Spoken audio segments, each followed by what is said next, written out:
ஆறுபடை வீடும் அருள் வழங்கும் முருகா அருகே நீ ஓடோடிவா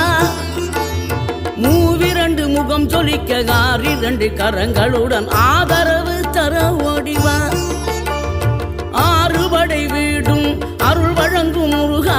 அருகே நீ ஓடோடிவா மூவிரண்டு முகம் ஜொலிக்க ஆறிரண்டு கரங்களுடன் ஆதரவு தர ஓடிவா ஈசன் மகனே என்னை காக்க இங்க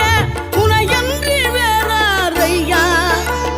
நெஞ்சார நான் நினைக்க பஞ்சாமிர்தம் கொடுக்கும் ஒரு தெய்வம் நீதானையா ஒரு